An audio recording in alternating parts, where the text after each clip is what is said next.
ঘুম থেকে উঠে দেখি সকাল ৭টার মতো বেজে গেছে। তো আজকে আমার মেয়ের পরীক্ষা ছিল, যার জন্য এমনিতেই তো আসলে সারা রাত ঘুম হয় না। তো সকালে বেশ দেরিই হয়ে গেল, আর একটু আগে উঠলে ভালো হতো। এর মধ্যে আজকে আমাদের বাড়িতে মিস্ত্রিরা কাজ করবে, তো এসে দেখি আম্মু সকালে রান্না করার সুযোগও পাইনি। গতকালকের যে ডাল রান্না ছিল ওটাই গরম দিলাম, আর রুটি বানিয়ে রাখছিলাম আমার মেয়ের জন্য।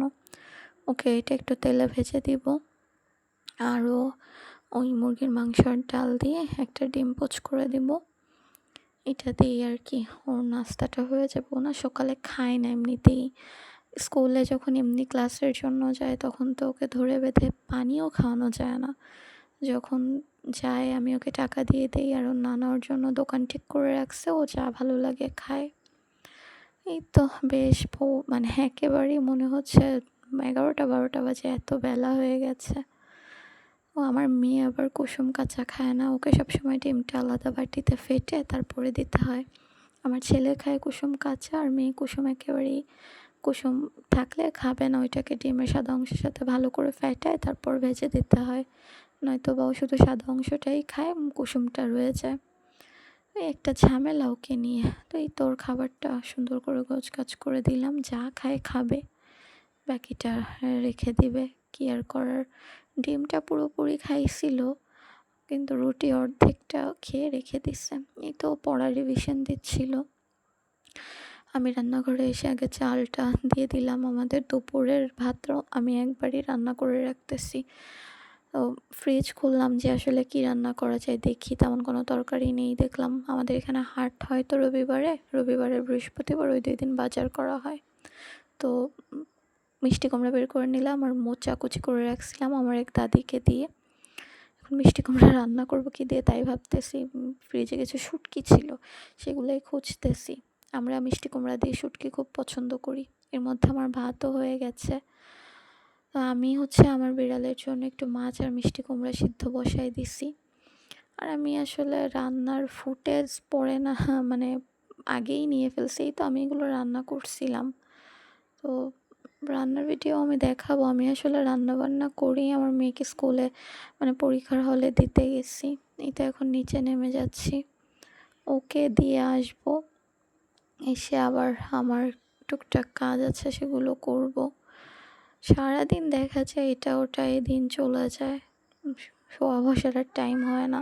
তো আমি আর কি, এই তো তখন মোচাটা বসাই দিছিলাম। একদম পেঁয়াজ রসুন কাঁচামরিচ হলুদ লবণ, আমি এভাবেই রান্না করি। তো মোচাটা বসাই দিছি, মোচাটা ধুইছি। ধোয়ার জন্য ওই দেখা একটা জালিতে করে মোচাটাকে ধুয়ে নিছিলাম। আর এই যে শুটকি মাছগুলোকেও সুন্দর করে টেলে নিচ্ছি, টেলে দেন গরম পানিতে ভিজায় রাখবো।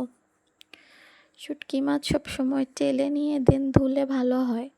আমি প্রথম দিকে বুঝতাম না, প্রথম দিকে আমি ধুয়ে দেন ভাজতাম। আসলে এক এক জায়গায় এক এক রকম রান্না করে, আমি দুইভাবেই করি। এখন এটার মধ্যে আমি ফুটন্ত যে গরম পানি, সে গরম পানিটা দিয়ে প্রায় আধা ঘন্টা মতন এর মধ্যেই ছিল, এর গায়ে যত কালো কালো ময়লা ছিল সব এই পানির মধ্যে উঠে আসবে। আর ওই যে তখন দেখালাম ভাত রান্না হয়ে গেছে, আসলে ওই ভিডিওগুলো আগে চলে আসছে। তো এই তো সেই ফুটেজগুলো।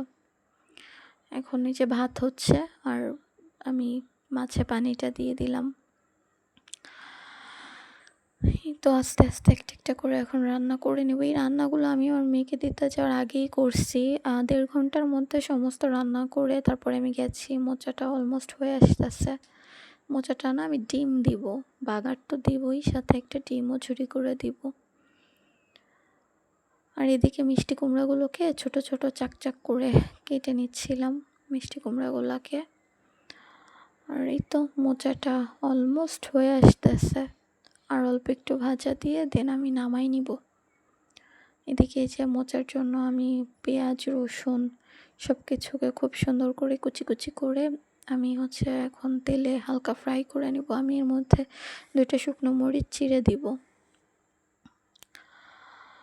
এই তো মোচা পানিটা টানার জন্যই মূলত চুলার উপর রেখে দিছি, যে এক্সট্রা যে পানি থাকে সে পানিটা টেনে যাক, এই জন্যই মূলত চুলার উপরে রেখে দিছি হালকা আছে।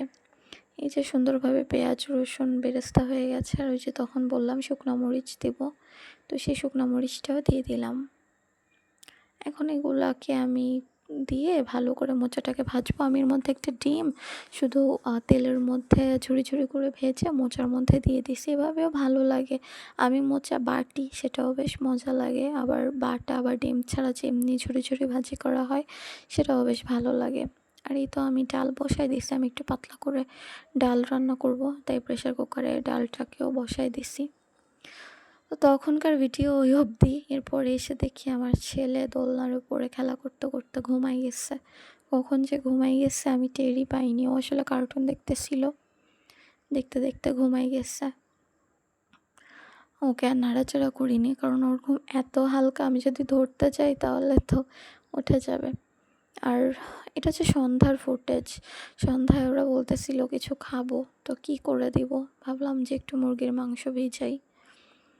এটা দিয়ে আমি হচ্ছে ছোট ছোট করে পাকোড়া রেডি করব, যার জন্য মুরগির মাংসটাই তো ভিজায় রাখলাম।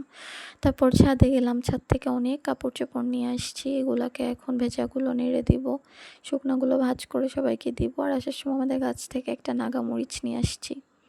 রাতে যদি খিচুড়ি রান্না করি তাহলে মরিচটা দিয়ে সবাই ভাত খাবে। মরিচটা তো পাকে নেই, তাই যে খুব বেশি ঝাল তা না, তবে ঘ্রাণ তো আলহামদুলিল্লাহ। এটা যদি পেকে যায় এত ঝাল হয়।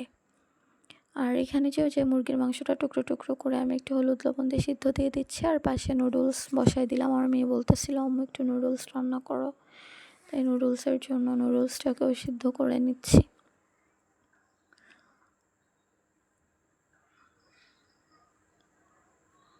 এই তো এখন একটা একটা করে রেডি করে নিব। নুডলসটা সিদ্ধ হয়ে যাক। নুডলসটা রান্না করার পরও দেখলাম কেমন একটা স্মেল। আর এদিকে ওই যে পাকোড়া বানাবো দেখে ময়দা, মরিচের গুঁড়া, হলুদ, লবণ, চাট মশলা সব কিছু দিয়ে একটা মানে ব্যাটার রেডি করব। আর এই তো নুডলসটা রান্না করে নিছি।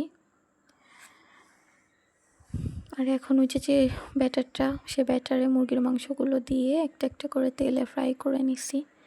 এরপরে বেশ রাত 10টা বেজে গেছে। ওই টাইমটাতে আমার বোন আর আব্বু বলতেছিল চা খাবে, তাই আমাদের তিনজনের জন্য 3 কাপ চা বানালাম। আর এই তো খিচুড়িও রান্না করে নিছি, আমার ছেলের জন্য পানি গরম দিছি, আর পুরো রান্নাঘর টুকটাক পরিষ্কার পরিচ্ছন্ন করে ফেলছি। আমি সবার আগে চেষ্টা করি আম্মুর কিচেনটা সুন্দর করে পরিষ্কার করে দিতে। আর এই তো খিচুড়িটাকে খুব সাদামাটা করে রান্না করছি, তবে খেতে খুব ভালো লাগছে।